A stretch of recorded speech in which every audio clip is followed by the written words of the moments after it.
que tenemos con el grupo de WhatsApp, Seguridad Arcana Aplicada. ¿Querés comentarlo vos, Ale? Sí, para poner más o menos en palabras la idea que originó este proyecto, y está acorde a la nueva era acuariana, en lo que las relaciones son más horizontales. O sea, en realidad, la idea de este espacio no es tanto que alguien dé la enseñanza y otros reciban, sino que estudiamos todos. Y de a poco vamos a intentar hacerlo así. O sea, la idea es que cada uno durante la semana estudie y también haga sus aportes de lo que investigó, sobre lo que se está leyendo, al grupo. No solamente los aportes intelectuales, sino por ahí las experiencias, las vivencias que va teniendo, también se pueden compartir en el grupo. La idea Perdón, Ale. Sí. Discúlpame, hay un ruido, no sé si lo escuchan ustedes, de trasfondo, como de lluvia. Fíjate si cerrás todos los micrófonos y los volvemos a habilitar nosotros dos. Porque hay un ruido, no sé de quién es, pero...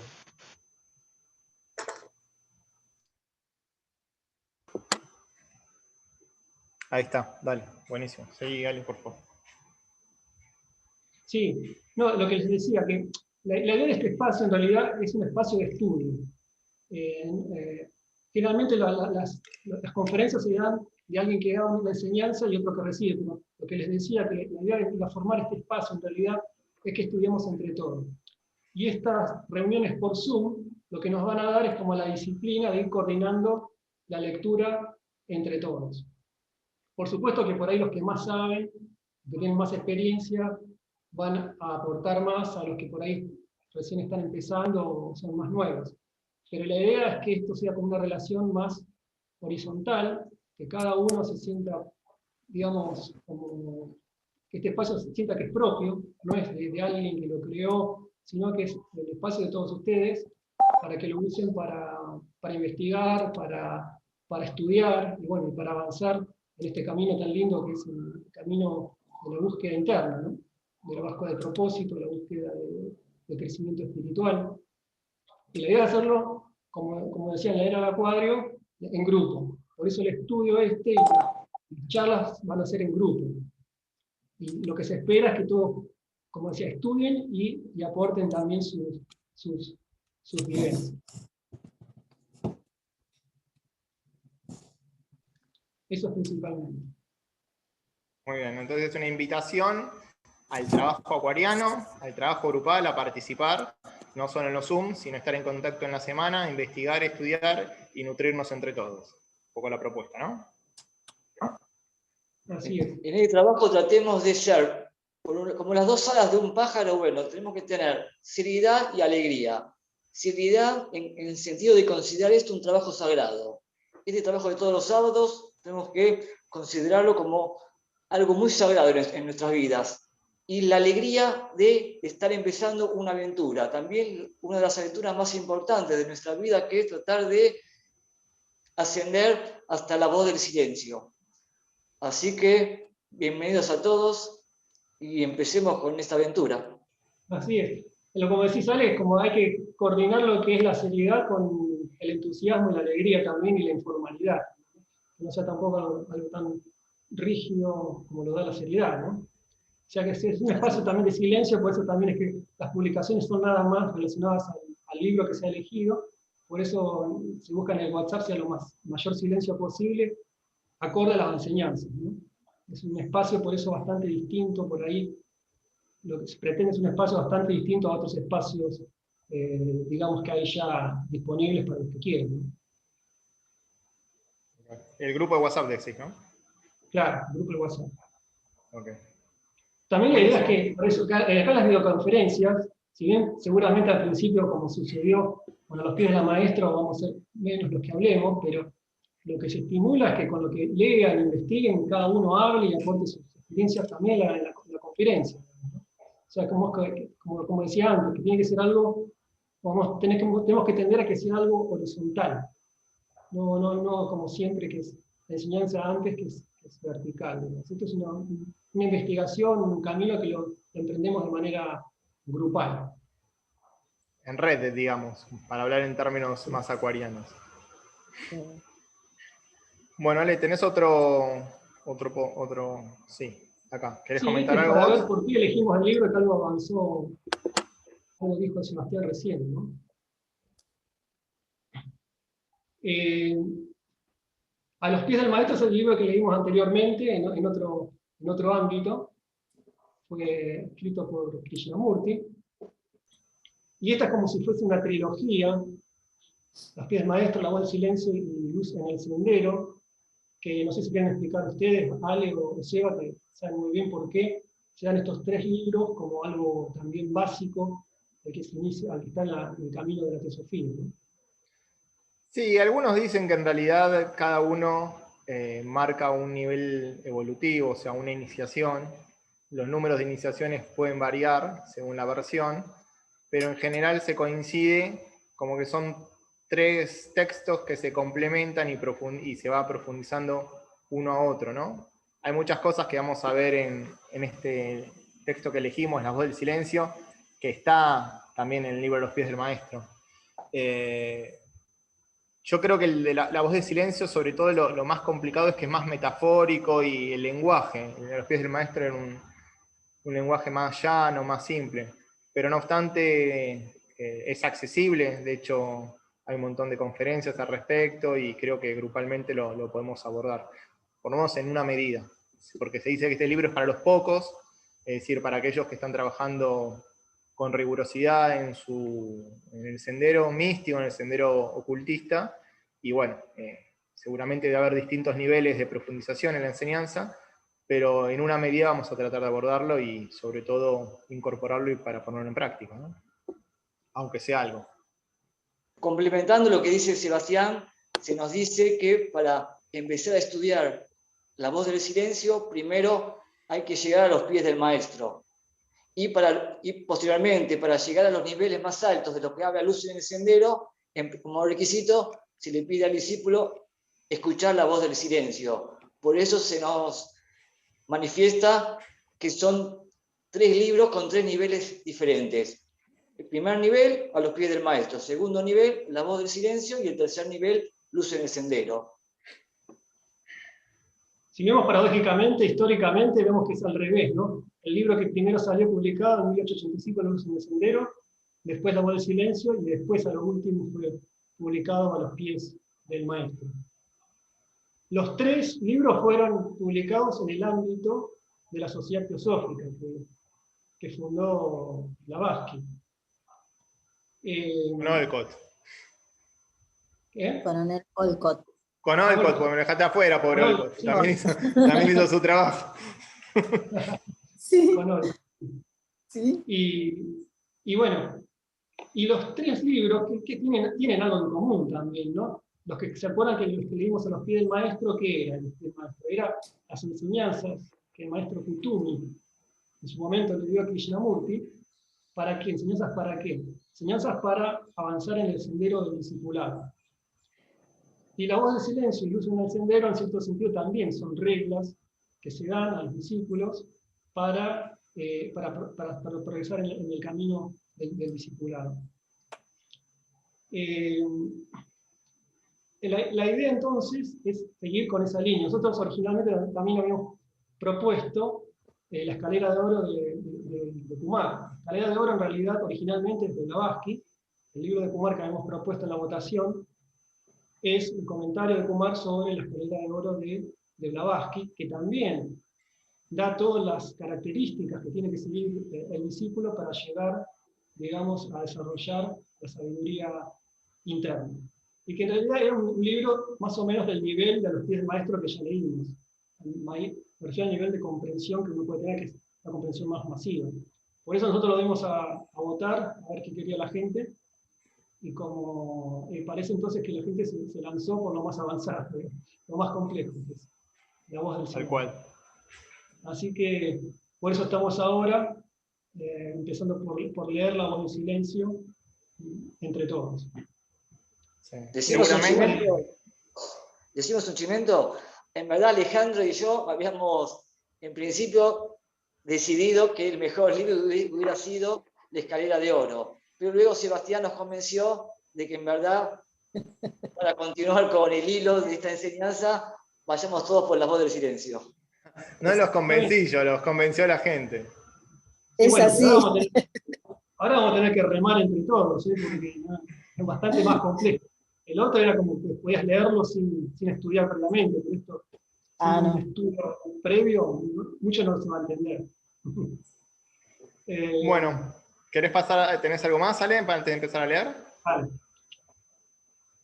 Esto para la relación que tiene la voz del silencio, si ustedes ven, se publicó un año después que la Doctrina Secreta. La Doctrina Secreta, como saben, es una de las obras básicas y más importantes en la teosofía, y que escribió también una de las obras más importantes de Blavatsky. En el año 82, 1888 salieron 2 tomos, en realidad, ahí en la foto se muestran 3, pero salió Cosmogénesis y Antropogénesis, de lo que escribió Blavatsky, y después un tercer tomo que lo publicó Nivesa, basado en las notas que había dejado Blavatsky, pero que bueno, fue una publicación póstuma después de la muerte de Blavatsky. Cabe aclarar que en la versión de castellano se traduce, son 6 tomos, porque se dividen en 2, cada uno de estos 3 tomos originales en inglés. Pero bueno, la idea también de ver el contexto en el que se escribió La voz del silencio. Ustedes ven que estas 2 obras, que son muy importantes, se escribieron casi apenas 2 o 3 años de la muerte de Blavatsky. Fue una de sus últimas obras y también de las más importantes. Y podemos ver cuál es la diferencia. En la Doctrina Secreta es como que se da una descripción del origen del cosmos y el origen del hombre y la evolución del hombre y del cosmos. Siempre la crítica que se hace es como qué practicidad tiene conocer toda esa información tan abstracta, tan profunda, sobre todo de la manera que se da en la Doctrina Secreta, que es un libro altamente complejo. Y bueno, y la voz del silencio viene a ser un poquito más práctico, en el sentido que son instrucciones justamente que el discípulo te puede aplicar para su evolución en este momento. Lo otro es mucho más, la Doctrina Secreta es una visión mucho más amplia, más abstracta, y la voz del silencio es algo mucho más concreto, que incluso se dice que es para que el discípulo tenga constantemente a mano para consultar todos los días. Eso principalmente lo que voy a decir. Entonces, ¿ustedes quieren decir algo más? No, está muy bien lo que trae La voz del silencio, también es un pedido del maestro a Blavatsky para aquellos místicos, esos pocos místicos de la sociedad teosófica, porque implica sobre todo trabajar el tercer principio de los 3 postulados que tiene la Doctrina Secreta, o sea, desarrollar los poderes latentes del hombre. Y un poco el desafío de este libro es que nos enfoquemos en este sendero, en un sendero más ocultista y místico, y más obtuso, pero si se quiere, de mayor compromiso, o sea, difícil, pero de mayor, y a través al ser tan difícil, para poder, bueno, al serlo carne, implica compromiso, y ese compromiso, igual como dijimos, o esa seriedad en esa consagración, no tiene que perderse la alegría, que es otra de las características del discípulo. Así que es una guía más directa a aquellos que están poniendo ya con seriedad sus pies en el sendero, ¿no? El sendero de la autorrealización, de la Además de liberación. mencionar que hay dos palabras que después por ahí lo podemos definir mejor, que es ocultista y místico, porque Blavatsky, en el sentido que usa místico, en realidad en otro ámbito, digamos, esotérico, en realidad sería más ocultista.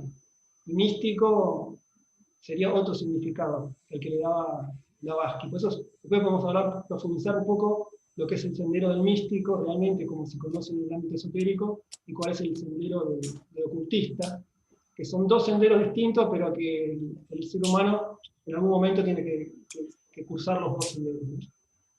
O sea, Sí, eso lo tampoco hace. sí. No, te decía que eso se lo leí más específicamente al tibetano, diciendo que el ocultista fue místico en el pasado, y bueno, ya pasó por esa etapa, y dando algunos pasos más en el sendero se volvió ocultista, y unió la cabeza con el corazón para volver y servir a la humanidad. Ese sería un poco lo que plantea el tibetano. A veces Blavatsky plantea como místico y a veces como ocultista, pero sí, en este caso sería como sinónimo, no en la diferencia que le hace que yo por lo menos le leía al tibetano, como un paso previo el místico al ocultista. Aparte del Pero bueno, significado, eso. aparte de los significados en Occidente de místico, es distinto al que le da Blavatsky en este libro y cosas. O sea, uno cuando Sí, habla de sí. místico, sin saber nada, de nada, ¿qué le viene al místico? El místico es una persona que tiene mucho amor por la divinidad, que se entrega, o sea, que no tiene demasiados razonamientos, pero con esa intensidad de amor es con la que avanza y llega al éxtasis, que también se puede llegar digamos, con otras técnicas del ocultismo, como el Raja Yoga, que es llega a Samadhi a través de la inhibición, lo que vamos a ver acá, la inhibición de las modificaciones de la mente, por ejemplo, ¿no? Un pequeño comentario que Adelante, lo que ustedes dicen es excelente y es lo secuencial. También se dice que hay quienes comienzan con el ocultismo, con el conocimiento y luego suman el misticismo, el aspecto amor. De acuerdo. claro. Sí, sí, dicen que en algún momento nosotros tenemos que, para liberarnos, tenemos que aprender los dos senderos. O sea, a veces en una vida, digamos, hollamos más un aspecto y en otra vida otro, digamos, ¿no? Pero en definitiva tenemos que desarrollar ambos aspectos. Pero bueno, lo que importa que quede claro, conceptualmente, acá cuando hablabas que dice místico, se refiere al que investiga, al que estudia los poderes latentes del ser humano para desarrollarlos y avanzar en el sendero. O sea, a veces que sería, entre comillas, el ocultista en otra terminología, pero conceptualmente es eso cuando se habla de místico acá en este libro. Bueno. Una de las diferencias entre el místico y el ocultista es que el místico, por ejemplo, solo le interesa, como dijo Alejandro, el estado final, el estado de realización última, el samadhi. El ocultista, en cambio, está interesado en todos los niveles de conciencia que va atravesando. Él bucea en cada uno de los estados de conciencia, trata de investigar los habitantes que hay, la facilidad de los atajos, los peligros, y eso lo tenemos en los libros de los ocultistas, que nos dan ese tipo de enseñanza. Por ejemplo, sabemos por los teósofos los peligros del plano astral, los peligros del plano mental inferior, sabemos lo que es el plano mental superior, el plano búdico. En cambio, para el místico todo eso no le interesa. A él solo va por el samadhi, la realización última. Claro, es un nivel, es un nivel. Él Así es un nivel. comprende la unidad, asume la unidad y llega hasta ahí, y eso es lo que predica y hace muy bien. Luego el ocultista se va preparando, sigue expandiendo la conciencia, porque luego vienen los senderos cósmicos y le toca administrar un planeta, un sistema solar, o ser parte de la jerarquía, cosas en las cuales tiene que tener una mente preparada para sortear lo que sea necesario. Acá dicen el místico es más emocional, en el chat sí, o sea que también se vincula occidentalmente al místico, si lo vincula con el que es devoto, con el que adora, el que alaba al Dios de manera sentida y profunda, digamos, ¿no? Que es el concepto occidental, pero no es el concepto que usa Blavatsky para decir místico en esta obra. Eso tengámoslo bien en cuenta, es distinto, el místico que habla. No, inclusive el mismo Kumar u otros ocultistas dirían que ser devoto también es un ocultista. Un buen devoto es parte del ocultismo, es decir, un ocultista tiene que ser devoto también, nada más que con mayor aditamento y expansión de conciencia y capacidades. El tibetano dice claramente, el ocultista fue místico en el pasado, o sea, el ocultista es un paso más al nivel de místico, según las enseñanzas que nos transmite la línea del maestro tibetano o Blavatsky. Entonces, obviamente, tuvo que desarrollar todas las cualidades del místico, entró en otra complejidad, en otra red de conexiones, y la diferencia es que el místico tiene como meta, en el planteo digamos, tradicional, en la unión con el todo, y el ocultista, frente a esa unión, hay un retorno para servir a la vida en evolución. Por eso, claramente, esto lo dice el maestro tibetano, el ocultista fue místico en el pasado, es un nivel mayor, que lo incluye y lo trasciende. Por lo tanto, todas las cualidades del místico, la devoción y demás, está también en el ocultista. Y de hecho, la devoción es uno de los 7 rayos que hay, o sea, el 6º rayo está asociado a la devoción. Entonces, no se puede conseguir la síntesis si no se conquistan, por decirlo de algún modo, todas las cualidades de rayo, que son las cualidades de la vida. ¿Querés empezar, Ale? Si querés, hoy hablamos rápidamente del contenido del libro, para tener un pantallazo general antes de empezar. No sé si alguien ya lo empezaron a ver el libro, ya lo leyeron, alguno ya lo leyó, o vio por lo menos el índice. Vio que el contenido tiene un prefacio, y después tiene 3 fragmentos, que se llaman, 3 secciones que se llaman fragmentos. Fragmento 1, fragmento 2, fragmento 3. Y después al final del libro trae un glosario. El glosario, ¿por qué es importante? Porque en el prefacio vamos a leer un poco de que estos son como traducciones que hace Blavatsky de enseñanzas que están en idiomas antiguos. Y muchas palabras las deja en idiomas antiguos, en la traducción que hace al inglés. Y entonces es necesario conocer cuál es el significado de esas palabras. Para eso están los glosarios, sobre todo el glosario teosófico. ¿Vos lo tenés a mano el glosario por las dudas? Sí, tengo los dos. Perfecto. A mano el glosario. Igual estuve comparando que casi son lo mismo. El glosario de que viene con el libro de la voz del silencio es prácticamente copia, o al revés, del glosario teosófico de Blavatsky. Lo mandamos por WhatsApp. Entonces, después vamos a ver por qué son fragmentos, ¿no? ¿Fragmentos de qué? Después en el prefacio habla. Pero bueno, por ahora, para tener un pantallazo general, son 3 fragmentos. Cada fragmento tiene distintos nombres. El primero se llama La voz del silencio, el segundo fragmento, Los 2 senderos, y el tercer fragmento, Los 7 portales. Vamos a ver que cada fragmento lo que tiene serían como estanzas, versículos, como lo quieran llamar, al típico estilo de los sutras. No sé si alguien también conoce los sutras de Patanjali, de esa línea, que son como sentencias a veces relativamente cortas, pensadas para memorizar. Y prácticamente cada fragmento tiene unas 100 sentencias cada uno. O sea que en total el libro son 300 más o menos 300 versículos o sentencias, estanzas, o como se quiera. Eso para tener un pantallazo general. Y los nombres que se le da a cada fragmento no es casual, digamos, ¿no? Después por ahí vamos a profundizar más, pero la voz del silencio es como si fuese lo que nos lleva al portal del sendero.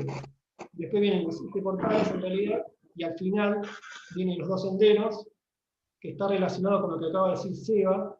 Cuando uno ya está por liberarse, tiene la posibilidad o de trascender este mundo o de retornar para ayudar a los que quedaron todavía acá. Y eso es una de las decisiones finales que se refiere a los 2 senderos. O sea, está un poquito invertido el orden de para qué está dirigido cada fragmento, a qué sección del sendero está dirigido, pero más o menos esa sería la idea general, como para que tengamos un pantallazo general donde nos vamos a meter, ¿no? Bueno. Muy bien. ¿Ya empezamos? Empezamos entonces. Dale, buenísimo.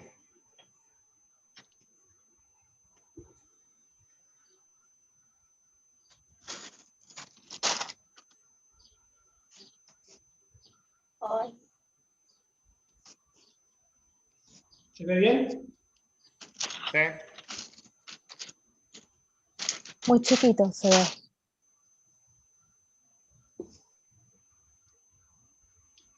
Un poco más grande, puede ser.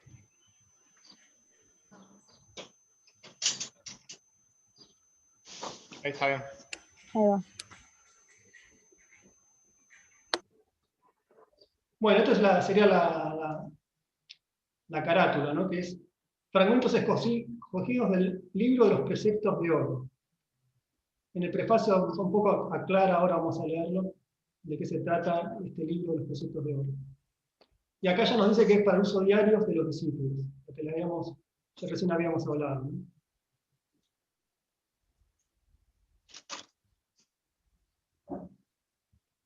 Bueno, empezamos a leer el prefacio entonces. Dale, sí. Las siguientes páginas se han entresacado del libro de los preceptos de oro, una de las obras colocadas en las manos de los estudiantes místicos orientales. En esa escuela, cuyas enseñanzas muchos teósofos aceptan, es obligatorio conocer estos preceptos. Entonces, ¿cómo sé muchos de ellos de memoria? Traducirlos ha sido relativamente fácil para mí. Ale, volví a cerrar los micrófonos porque hay alguien que lo tiene abierto y hace mucho ruido.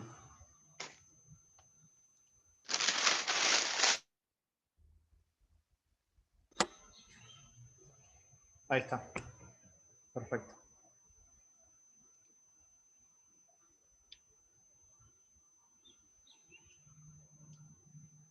Es consabido que en la India los métodos de desarrollo psíquico difieren según los gurús, maestros o instructores, no solo por pertenecer a escuelas de filosofías diferentes, de las cuales existen 6, sino porque cada gurú tiene su sistema que, por lo general, lo mantiene en riguroso silencio. Sin embargo, más allá de los Himalayas, el método en las escuelas esotéricas no difiere, a menos que el gurú sea simplemente un lama, con un conocimiento poco superior a los que se le imparte. Déjame hacer dos cuestiones, dos aclaraciones para tener en cuenta. La primera, que ella los estudió de memoria, lo cual significa que una de las prácticas de estudio ocultista es profundizar, recordar, reflexionar en las sentencias, y eso lleva a que uno las incorpore hasta de memoria, y a partir de ahí entonces es que nos puede brindar fácilmente estas traducciones. O sea, ella las tuvo que estudiar de memoria. Y eso es una práctica común que en muchas escuelas se pone como digamos, como base de aprendizaje, ¿no? Estudiar de memoria las sentencias, pero no para recordarlas y repetirlas, sino para ir reflexionándolas, incorporándolas y haciendo carne. No es una memoria solamente para repetir, sino de interiorización. Y después lo otro que habla de las 6 escuelas, o las 6 filosofías, alguna para nombrar que tengamos, digamos, cierta conocimiento, puede ser el yoga, el sankhya, la vedanta y otras más, son las 6 básicas, y como difiere, ¿no? Que en realidad el método ocultista de las escuelas esotéricas es uno, a diferencia de en el mundo profano, en donde estas distintas escuelas y los distintos gurús tienen sus propias técnicas. Como entonces el esoterismo tiende a la síntesis, y cuando nos identificamos con las líneas más externas o llamadas profanas, encontramos multitud de métodos, multitud de aproximaciones. Pero la esencia, que es lo que busca el esoterismo o el ocultismo, siempre es una. El texto, yo lo veo bien, no sé si hay gente que lo tiene muy chiquito, acá te lo están pidiendo si lo pueden agrandar un poco, ¿vale? No sé. Pasa que más grande se va a la pantalla. Claro, a mí me parece lo mismo. Se ve bien. Se ve bien, ¿no? Sí. Hay que aumentar el lente del anteojo entonces. Bueno, dale, sigamos, dale. La obra de la cual ahora traduzco forma parte de la misma serie de la cual se entresacaron las estancias del libro de Diaciano, sobre las cuales se basa la doctrina secreta. El libro de los preceptos de oro reclama el mismo origen que la gran obra mística titulada Paramartha, que, según la leyenda de Nagarjuna, los nagas o serpientes, en realidad un nombre dado a los iniciados antiguos, entregaron al gran Arhat. Las máximas y las ideas del libro de los preceptos de oro, por nobles y originales que sean, a menudo se encuentran bajo formas diferentes en las obras sánscritas, como el Jnanashwari, ese tratado místico maravilloso en el cual Krishna describe a Arjuna de manera elocuente la condición de un yogi plenamente iluminado, y también se halla en ciertos Upanishads. Esto es simplemente natural, pues la mayoría, sino todos los arhats más grandes, los primeros seguidores de Gautama Buda, eran hindúes y arios y no mongoles, especialmente los que emigraron al Tíbet. Ya solo las obras dejadas por Aryasanga son numerosísimas. Acá déjame hacer una breve reseña con respecto al término Arahat. Tiene que ver con lo que nosotros conocemos como cuarta iniciación. Son aquellos que ya no encarnan, le falta una quinta para pasar al próximo reino, pero ya destruyeron su cuerpo causal, se liberaron del karma personal y están trabajando para la construcción de su cuerpo diamantino. La quinta iniciación que lo llevaría al próximo reino, el reino divino. Y estos son los que eran discípulos de Buda. Y esto es lo que hace referencia cuando dice Gran Arahat, es en Nagarjuna. Algunos dicen que era incluso la encarnación de Kutumi. Cuando habla de nagas o serpientes, está hablando de seres de gran avance evolutivo, que algunas tradiciones dicen que están, algunos de estos seres, en un mundo intraterreno, y que distintos grandes sabios contactaron con ellos a través de cuevas, a este reino místico de Agartha. Y nagas son los que conocen la clave del tiempo. Esa es un poco la definición. Y de ahí también los nazarenos. Son aquellos que tienen el conocimiento de la rueda de los ciclos. Algunas cositas para agregar. También lo otro que se puede... Sí, adelante Ángel. Una cosita. Bueno, hemos escuchado que acá cuando hace referencia al libro de Siam y el libro de los preceptos de oro, no sería de libros físicos, tangibles, sino intangibles o sabiduría de los planos de Buddhi para arriba. Sí, se dice también que son medios de la calle, ¿no? Blavatsky. Pero la idea está bien, como que el origen de la voz del silencio son traducciones que hace Blavatsky a partir de un idioma más bien simbólico. Por eso hay ciertas subjetividades también en la traducción. Y ese origen de esas enseñanzas son similares a las que usó para escribir la doctrina secreta, como habíamos dicho antes al principio, otra obra que la publicó un año anterior, y que también se basa en esta misma técnica de traducir obras muy antiguas, están hechas para los discípulos, traducirlos a un idioma occidental, ¿no? Que eso todavía no estaba hecho. Y esa es una de las grandes también tareas o legados que hace Blavatsky, y por eso con ella es como que renace la cultura oriental, o sea, las filosofías orientales en Occidente. Se introduce nuevamente, en fin, del siglo 1800, estas enseñanzas orientales en Occidente, a través de estos libros, sobre la doctrina secreta, y otro como la voz del silencio, ¿no? Sí, para complementar lo que dice Ángel, se dice que este libro, el libro de Disam, el original está en poder del gran hierofante del planeta. Así que si ese hierofante puede ser el Cristo, puede ser Sanat Kumara, y si el original lo tienen ellos, indudablemente está en los planos etéricos superiores. Claro, porque sería sabiduría, de los planos arquetípicos, etcétera. Por ejemplo, todo lo que escribió Alice Bailey no lo tomó. Algunas cosas sí, pero mucho no lo tomó de un libro tangible, sino que es de fuentes superiores, por lo menos para nosotros intangibles.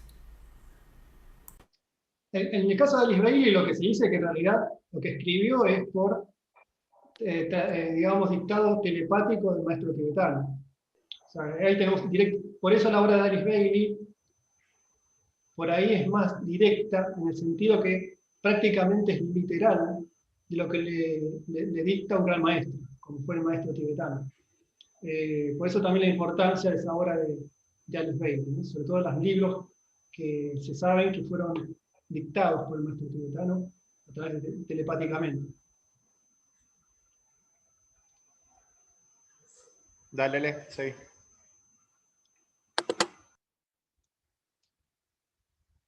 Los preceptos originales están esculpidos en cuadrados oblongos y sutiles.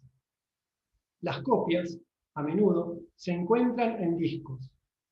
Generalmente a estos discos o láminas se les preserva sobre los altares de los templos, anexos a centros donde se establecen las llamadas escuelas contemplativas o Mahayana, Yogacharya. Están escritos en idiomas distintos, a veces en tibetano, aunque la mayoría de las veces son ideografías. El idioma sacerdotal, Censar, además de ser un alfabeto propio, puede ser expresado en varios modos de escritura cifrada, cuyos caracteres comparten más la naturaleza de las ideografías que de las sílabas. Otro método, en tibetano, consiste en usar los números y los colores, cada uno de los cuales corresponde a una letra del alfabeto tibetano, 30 letras simples y 64 compuestas, formando así un alfabeto criptográfico completo. Cuando se usan las biografías, hay un modo definido de leer el texto. Por ejemplo, en este caso, los símbolos y los signos usados en la astrología, los 12 animales zodiacales y los 7 colores primarios, siendo cada uno triple en matiz, claro, primario y oscuro, representan las 33 letras del alfabeto simple, palabras y frases. Desde luego, en este método, los 12 animales repetidos 5 veces y acoplados con los 5 elementos y los 7 colores, proveen un alfabeto completo, constituido por 60 letras sagradas y 12 signos. Un signo colocado al comienzo del texto determina si el lector debe deletrearlo según el modo indo, cuando cada palabra es simplemente una adaptación sánscrita, o, según el principio chino, de leer las ideografías. Sin embargo, la manera más fácil es la que permite al lector usar ningún idioma especial o cualquier idioma que le plazca, ya que los signos y los símbolos eran, como los números o las cifras arábigas, la propiedad común e internacional entre los iniciados, los místicos y sus seguidores. La misma peculiaridad es característica de uno de los modos chinos de escribir, pudiendo ser leído fácilmente por quien quiera que esté familiarizado con el carácter. Por ejemplo, un japonés puede leerlo en su idioma así como puede hacerlo un chino en el suyo. Bueno, acá Blavatsky como que apabulla con una cantidad de información que para gente común como nosotros no nos dice nada, más por lo menos. Pero esto, sacate está silenciado, o sea.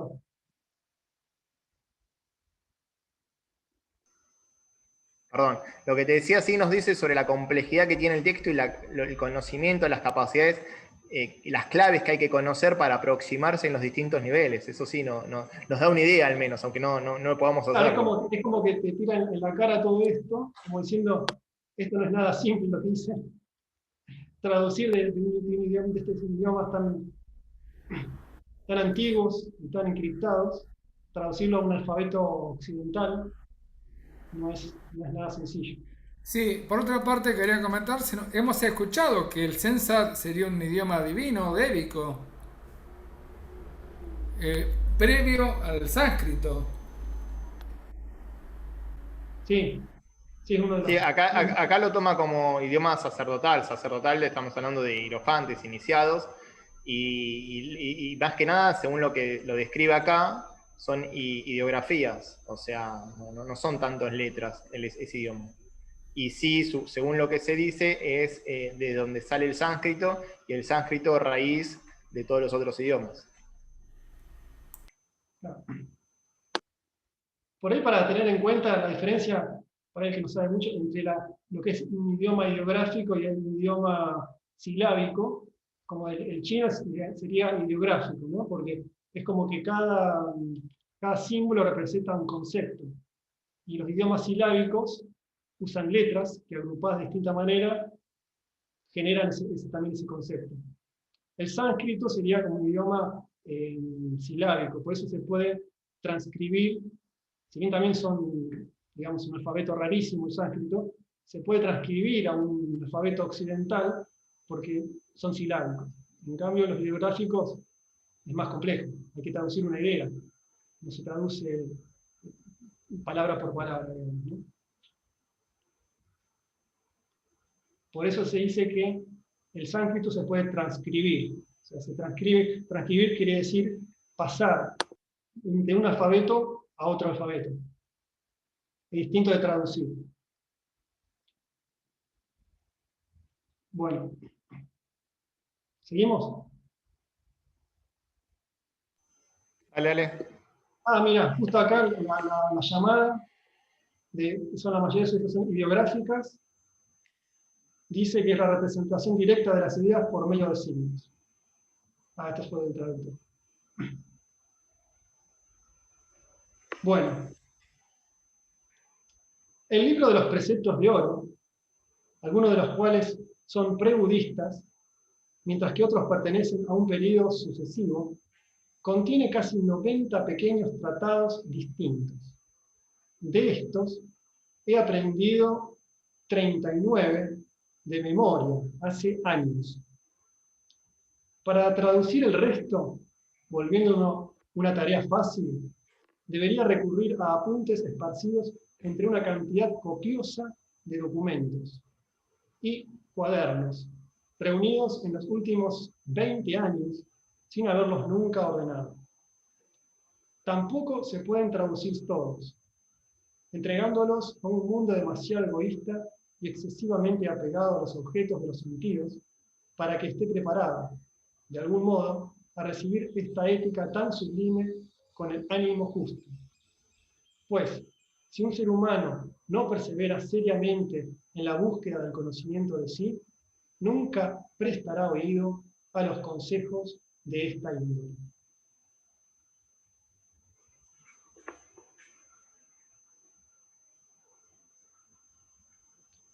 Acá nos da un anticipo de por qué habla de fragmentos después, ¿no?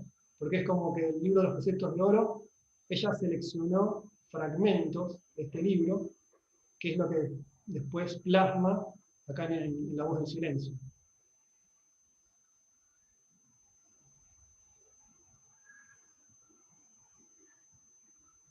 Y también destaca la búsqueda que la búsqueda del conocimiento tiene que tener una seria constancia, ser rítmico, ¿no? Como diría el maestro Kumar. Si no, no hay posibilidad de que la sabiduría se vaya revelando. Si somos emocionales, si tenemos un arranque y después no continuamos, no podemos caminar mucho el sendero. Es lento, pero sin pausa, como se nos dice. Y por eso la perseverancia, la constancia, son cualidades de Saturno que el discípulo ya tuvo que haber incorporado para entrar seriamente en el sendero del autoconocimiento. Y aquí también se plantea algo que siempre los maestros tienen la disyuntiva, ¿no? ¿Hasta qué punto revelar el conocimiento o no a gente que por ahí es egoísta o pegada y que lo puede usar de manera incorrecta ese conocimiento? Esta disyuntiva se da siempre.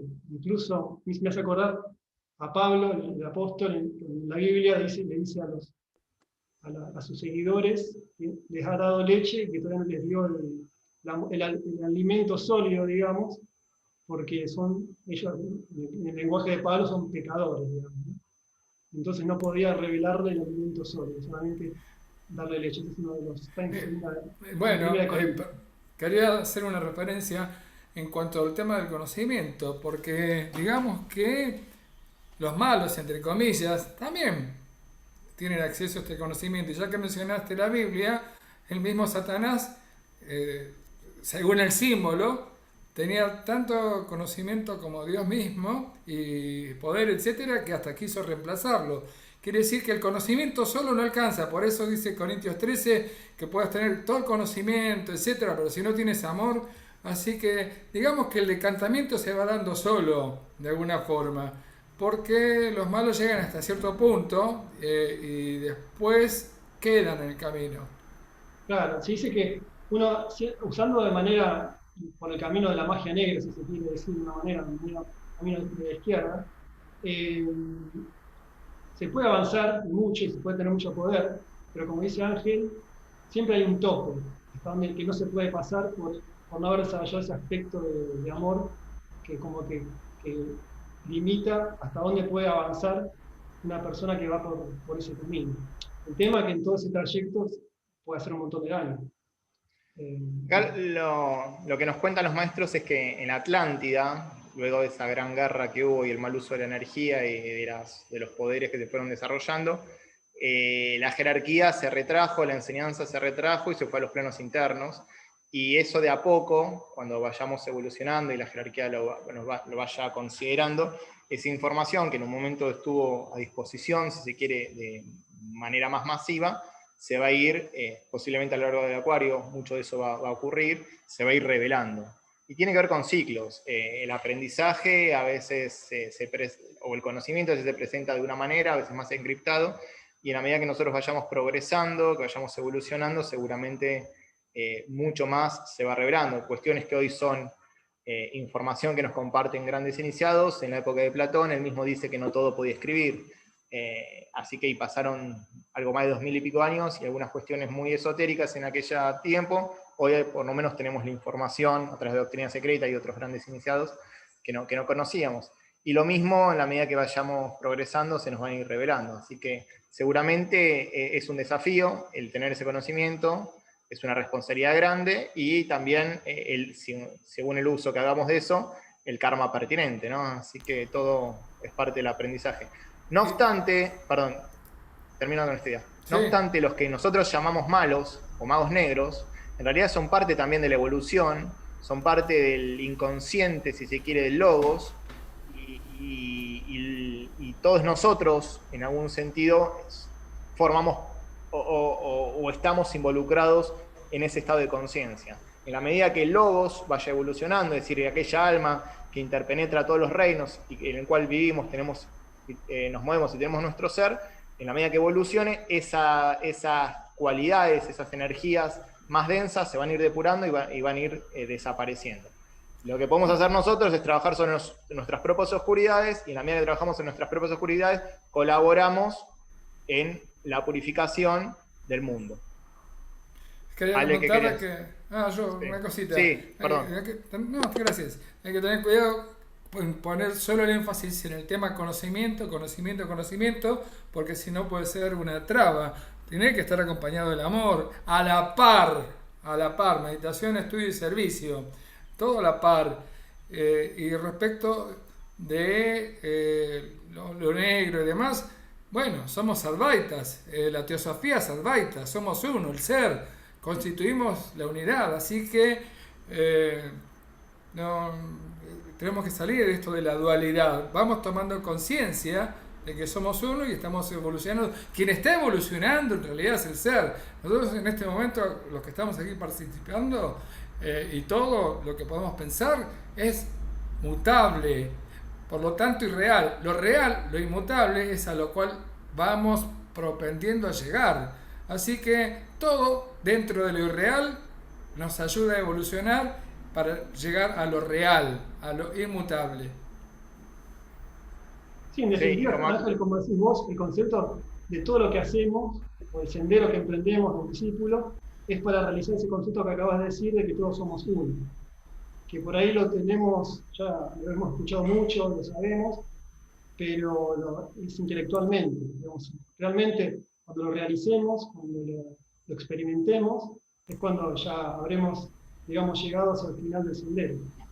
Sí, Pero en eso son más, ¿cómo se resume? en Se resume en en esto. eso tenemos, perdón, Sí, te escucho. es que todo el trabajo que hacemos acá en esta tierra se podría resumir en eso, en realizar que todos somos uno. En Digamos, eso todo nos tiene ayuda. que ver eso. Ah, perdón, estoy expresivo. No, en eso está bueno el tema de los místicos con su énfasis en la unidad y en el amor. Así que querramos el conocimiento y el ocultismo, no olvidemos el aspecto místico de que somos uno y el énfasis en amar.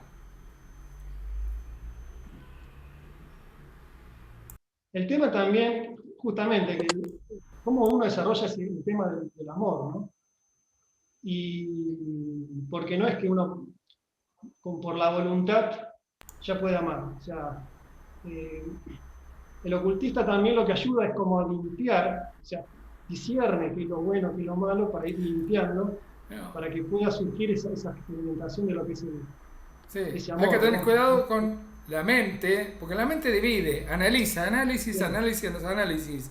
Y tenemos que resumir en síntesis que es unión, amor. Justamente lo que Porque vamos a muchas ver veces... ahora, sí, lo que está relacionado con lo que decimos antes, que en las primeras cuatro, lo que vamos a leer del primer fragmento de este libro, justamente lo que hace es impulsa al discípulo a que aniquile la mente, digamos. Incluso usa un término fuerte que dice que asesina la mente. O sea que es como decís vos, Ángel, que en realidad lo que tenemos que hacer en el primer paso es trascender la mente. Pero bueno, eso es lo que vamos a leer ahora al comienzo de este libro, justamente. Perdón, acá algo que marca Abigail, como para que lo tengamos en cuenta, dice, sin la oscuridad no existe la luz, y es verdad, o sea, nosotros en nuestro estadio evolutivo aprendemos a través de los contrastes, ¿no? Entonces, desde el sufrimiento buscamos la felicidad y desde la oscuridad comprendemos la luz, que en realidad no son cuestiones, parecen opuestas, y parece que vemos en la dualidad, pero la oscuridad no es más que ausencia de luz, o una misma energía en una vibración más densa. Así que debemos descubrir esa síntesis en la unidad de los opuestos que implica la trascendencia. Y mientras tanto, aprendemos entonces por contraste. Complementación. Tal cual. ¿Querés seguir, Ale, por favor? Sin embargo, la literatura oriental está pletórica de esta ética, especialmente los Upanishads. Krishna dice a Arjuna, mata el deseo de vivir.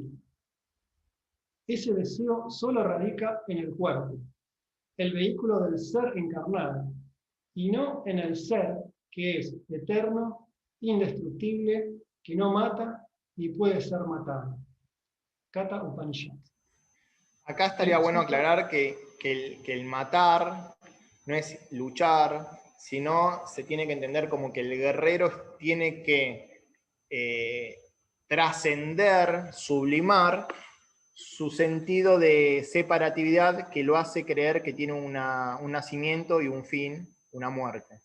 Ese es el deseo de vivir del que habla, ¿no? El deseo de vivir de la personalidad que se siente separada del resto. Y cuando hablamos de matar, es metafórico, porque como le habla a los guerreros, pero no, no implica lucha, riña interna y tensión, sino comprensión, amor y sublimación, y ese es el modo de trascender ese nivel que parece que que nos sentimos separados, que tenemos un comienzo y tenemos un fin, y ese es el deseo de vivir, ¿no? El deseo del yo que se siente separado y que es finito y relativo. Salir de esa ilusión es matar el deseo de vivir. Bueno, acá hace referencia de lo que le dice Krishna a Arjuna, y recordemos del Bhagavad Gita, cuando Arjuna hace un planteo de cómo voy a hacer esta guerra contra mis parientes tan buenos y sabios, etc. Y Krishna le dice, ve y mata, cumple tu función, porque la muerte no existe, es una ilusión. Así que, y además todo el Bhagavad Gita y el Mahabharata hace referencia al Kurukshetra interno de cada uno, todo lo que se va alquimizando hasta llegar a ser un Krishna. Muy bien. El Sutta Nipata enseña, mata la sensación, considera de la misma forma el placer y el dolor, la ganancia y la pérdida, la victoria y la derrota. Busca refugio solo en lo eterno. Lo mismo, acá te plantea que salgas de la dualidad y encuentres a través del camino medio la trascendencia. Lo que no tiene principio, lo que no tiene fin, lo que no puede encontrar es cambio y que siempre permanece, que es lo eterno. Salir de la mutabilidad, de lo efímero, para entrar en la eternidad de lo real.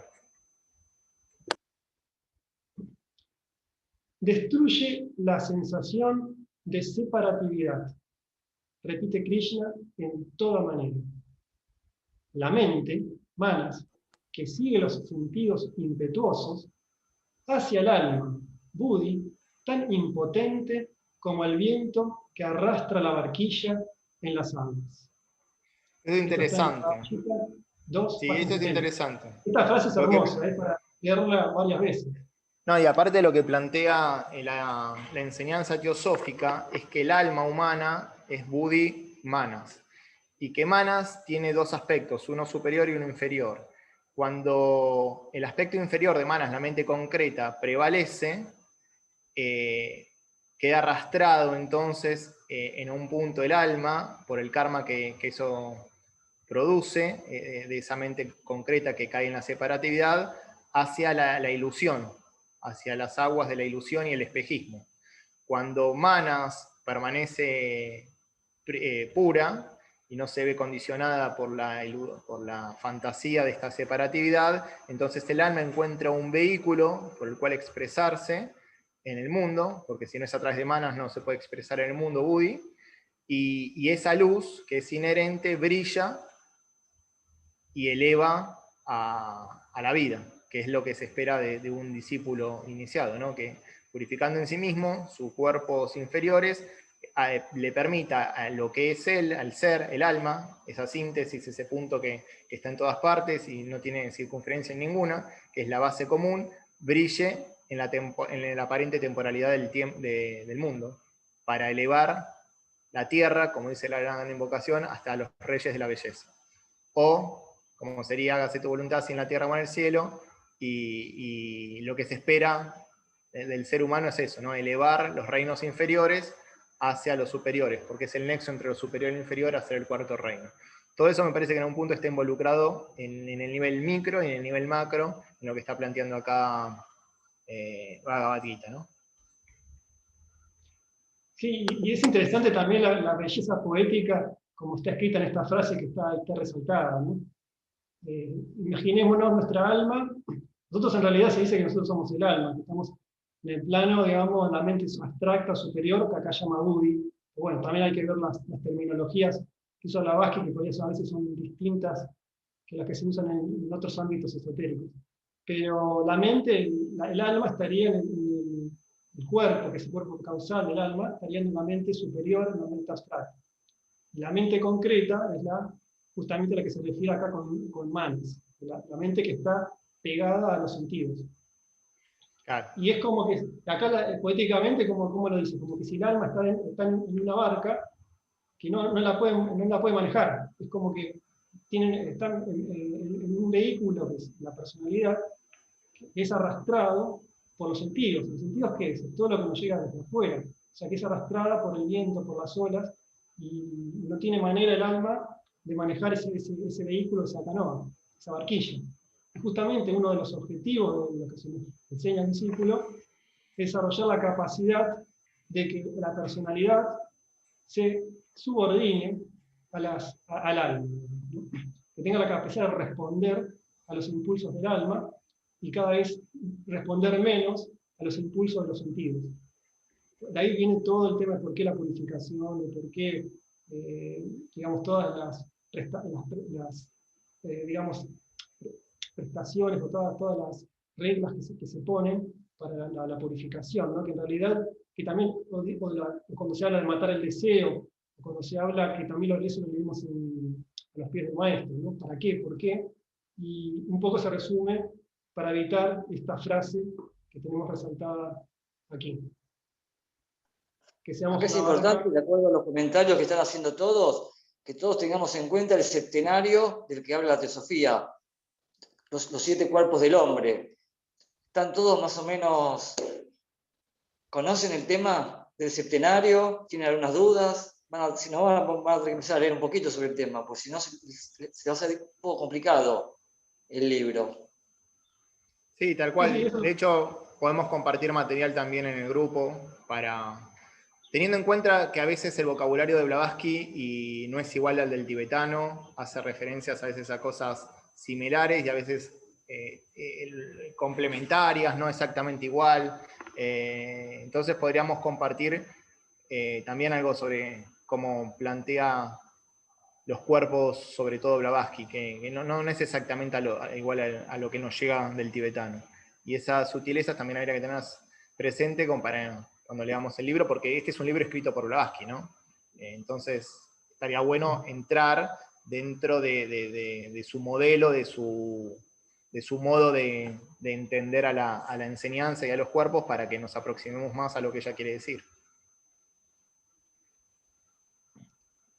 Por lo tanto, se ha considerado más oportuno hacer una selección juiciosa solo de estos tratados que beneficiarán a los pocos místicos genuinos en la sociedad teosófica y que, seguramente, satisfacerán sus necesidades. Solo ellos apreciarán las siguientes palabras de Krishna Cristo: el ser superior. Los sabios no se apenan ni por los vivos ni por los muertos. Nunca hubo un periodo en que ni yo, ni tú, y ni siquiera estos regentes de los hombres no hemos existido. Al mismo tiempo, cada uno de nosotros nunca cesará de ser en el más allá. Bhagavad Gita, capítulo 2, página 27. Interesante, o sea, nos está planteando que lo que somos, lo que realmente somos, es imperecedero. No tiene comienzo, no tiene fin, no tiene nacimiento, no tiene muerte. Descubrir esta realidad con mayúscula es el desafío. Y la paradoja es que es la única realidad, pero para nosotros es más una hipótesis que algo vivencial, ¿no? Así que esa es la paradoja. Y acá de nuevo, trata, bueno, la palabra que ya habíamos bastante hablado al principio, de los místicos genuinos en la sociedad teosófica, que en los que habíamos dicho que en otra terminología serían los ocultistas genuinos en la sociedad teosófica, y no tienen el significado místico que nosotros le damos del adorador, etc., sino que es el buscador de las respuestas de los poderes latentes en el hombre, ¿no?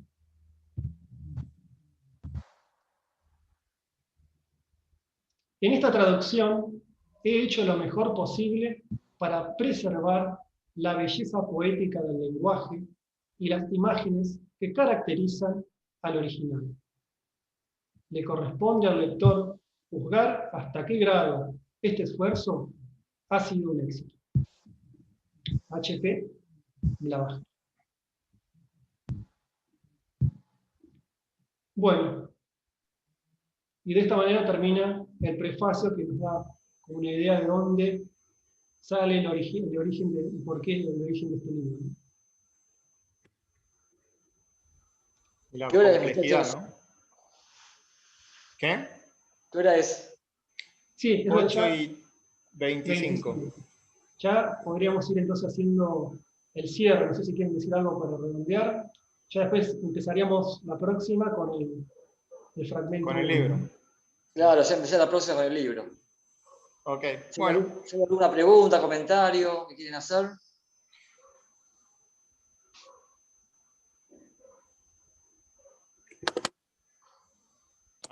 Es la voz del silencio, entonces estamos en ese silencio. Sí, Es necesario. Sí, es necesario. Perdón, después de tanta profundidad, es necesario que esto decante. O sea, yo por lo general, después de una lectura, sí suelo hacer algo artístico, como una pintura, por ejemplo. No digo que lo tengan que hacer, pero prueben, porque es como que ahí baja toda esta profundidad, todo este tratado tan profundo, y bueno, y si no, en ese silencio, para dejar que decante, para dejar que eso prenda en lo más profundo de cada célula, porque es un tratado de mucha belleza y de mucha profundidad espiritual. Sí. Considero que fue Ojalá que maravilloso. podamos ir apreciando esa belleza que hablás, Patricia, entre todos Maravilloso. Es ir indicando maravilloso. esas bellezas y mostrarlas y compartirlas entre todos, ¿no? Esa es la idea de que leamos juntos este libro. Yo por ahí me inspiro y suelo hacer algunas pinturas así, porque después de como yo leo antroposofía también, y también es bastante abstracto, pero quiero hacer un comentario, que no nos aflijamos cuando no podemos entender, porque como dice Steiner, si uno entiende todo, ahí muere ya la enseñanza, porque es lo mismo que decir 2 más 2 es 4, ya no tenés otra posibilidad.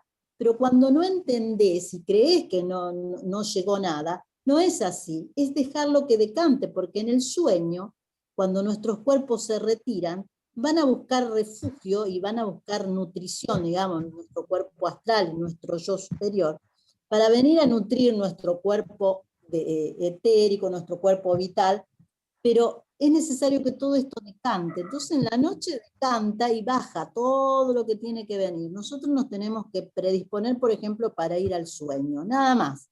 Y no es necesario entender todo. Después esa comprensión en el transcurso de los días va a ir haciendo su efecto, digamos, ¿no? Como si fuera medicina, como si fueran gotitas cuando tomamos la medicina homeopática, ¿no? Cuando tomamos, como si fuera esa medicina, ¿no? Que va cayendo dentro de nuestras células. Eso es más o menos lo que yo puedo aportar. Es lo que siento en este momento. Sí, Muchas tal gracias cual. por el aporte, así vamos a intentar hacerlo entre todos. Y ya saben, la idea es que en la semana empecemos a leer cada uno por su cuenta los fragmentos y por ahí investigando cada uno un poco, y también de lo que leímos del prefacio, vamos a ir mandando material de lo que se nos ocurra, de lo que acabamos de leer, y conversar y intercambiar en esta charla que acabamos de terminar. Y bueno, porque tiene 1 hora y media, va a durar siempre, o sea, 8:30 termina 8:30 Argentina, por Argentina terminamos el trabajo. Y bueno, entonces ahora vamos a terminar con una meditación de cierre que es cortita. Es importante siempre hacer los cierres, aperturas y cierres. Y bueno, y después nos despedimos. Muchas gracias. Ay, lo que pido, Laura, es Hola. algo, si se vas haciendo la meditación, que los demás cerremos los micrófonos, porque después si no hace eco y retumba después de lo que vas diciendo vos, entonces se hace como, lo que digo, un eco, viste, que te aturde. Ok, Bueno, bueno. Silencio a todos y ya arrancamos. Ahí, gracias.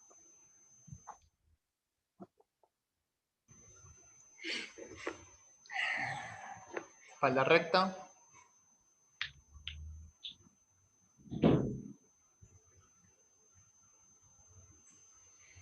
Realizamos 3 respiraciones, lentas, suaves y profundas, inspirando y exhalando por nariz.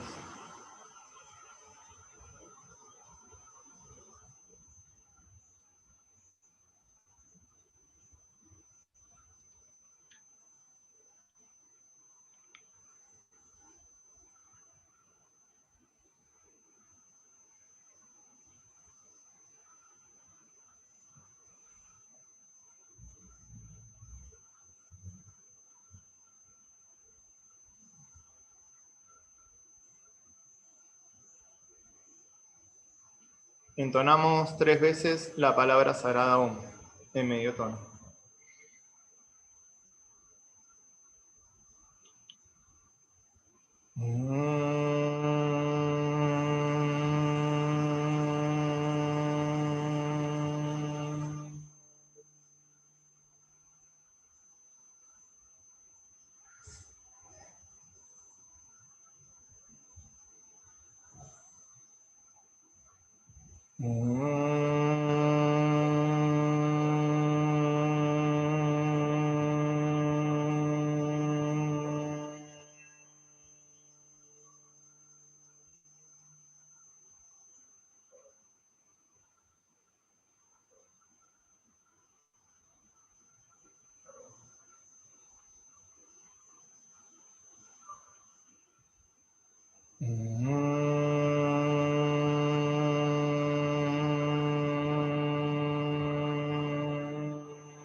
Loka samasta sukino bhavantu.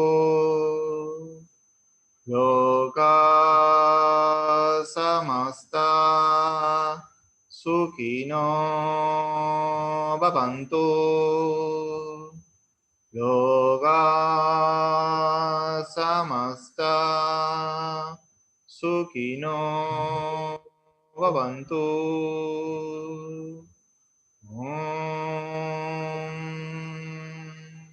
Shanti, shanti, shanti.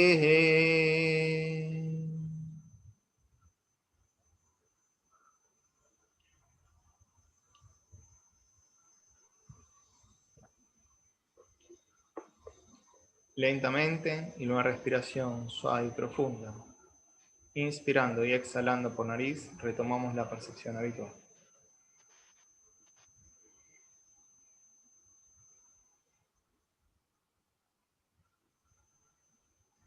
Ahí está, namaste. Bueno, muchas gracias.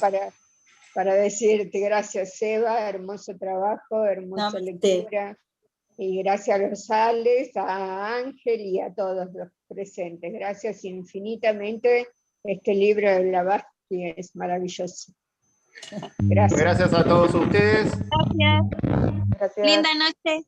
Gracias a todos ustedes. Gracias. Estamos en Gracias. contacto la semana. Gracias. Gracias. Solo recordarles que tenemos un grupo de WhatsApp, los que no estén y se quieran sumar, me mandan un mensajito, yo lo sumo. A lo largo de la semana la idea es compartir material vinculado a la lectura o a los comentarios, y como dijo Patricia, si va decantando algo, si se fue revelando algunas cuestiones vinculadas a lo que leímos, si lo quieren transmitir al grupo, este es un buen lugar.